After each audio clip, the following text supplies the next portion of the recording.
Welcome back to AgriTalk from Phoenix, Arizona. Our guest is the chairman of the National Biodiesel Board, Gary Haer. Good to see you. You and I were talking, and what a difference a year makes. When you think back to a year ago, I mean, this industry was facing a really dark year ahead without the tax credits, and now they're back, at least for this year. You have demand built in with the renewable fuel standard, and things are looking so much better than just a year ago.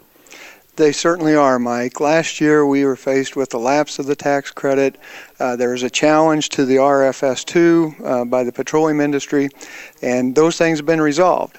This year we've got the tax credit back in place. That's good for our industry. We have the question about the RFS2 being enforced. That's answered.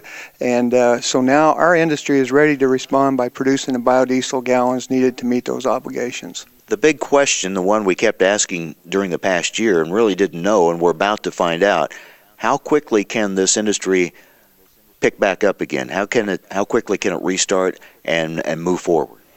Well, I think it can restart fairly rapidly. In 2008, we produced almost 700 million gallons. So we have been at these production levels before. It's just going to be a matter of time as when we will see the demand start to come back into the marketplace.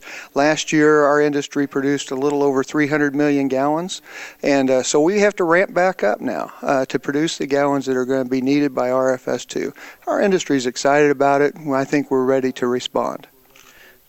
The incentives are back for this year, but we don't know beyond that. Does that create any uncertainty as far as would it keep a plant from reopening and hiring people and getting going again, knowing it could face the same situation again at the end of this year? I think so. I think that people are going to need to look at that and try to understand just what is the policy going to be going forward. Our policy is supported by a bipartisan effort. And it meets a couple of our nation's needs in terms of trying to promote and secure energy independence, trying to reduce our dependency on foreign oil, reduce greenhouse gas emissions, and support agriculture. So a good, mature, thriving biodiesel industry accomplishes all those things. So we're going to be pushing for more of a long-term tax incentive because that policy is complementary to the RFS policy, and it will give our energy time to mature. We are still a young industry, and we need time to mature to build a financial base that will allow us then to go into the future as a strong industry. Well, that's interesting because that was going to be my next question. Ethanol continues to answer questions from its critics about when can this industry stand on its own without any tax incentives or tax breaks. I guess the question for the biodiesel industry is the same, considering, as you said, it's such a young industry. We consider ethanol still a young industry, and the biodiesel industry really still a younger industry yet. Yeah, the biodiesel industry certainly is in a young position right now today. We need to mature. The lapse in the tax credit last year was really devastating to our industry. So we need to pick ourselves back up, and we need the certainty of that policy going forward. And again, the policy is complementary with our nation's goals of trying to reduce dependency on foreign oil. So we focused on plants kind of restarting, or some that were just kind of barely staying in operation, kind of getting back to full production. But what about new plants? Do you anticipate many new plants coming online this year? It's hard to predict that, Mike, and that's a great question. Our industry has over 2.2 billion gallons of capacity that's registered with EPA to produce biodiesel gallons needed for the RFS2. The RFS2 obligation or demand for 2011 is 800 million gallons. So we have ample capacity that is there registered with EPA ready to produce.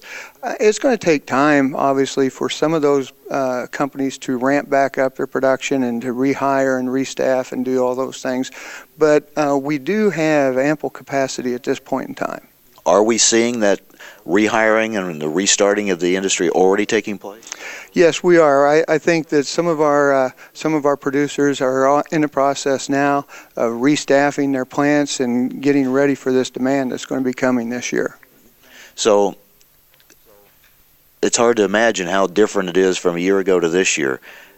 You expect then a big year for biodiesel, and then hopefully get the tax breaks worked out by the end of this year, not replay what we went through last year, and then the industry should be in a position to really move forward.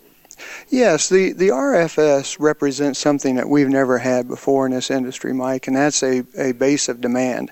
And going forward, that's a market driver for our industry.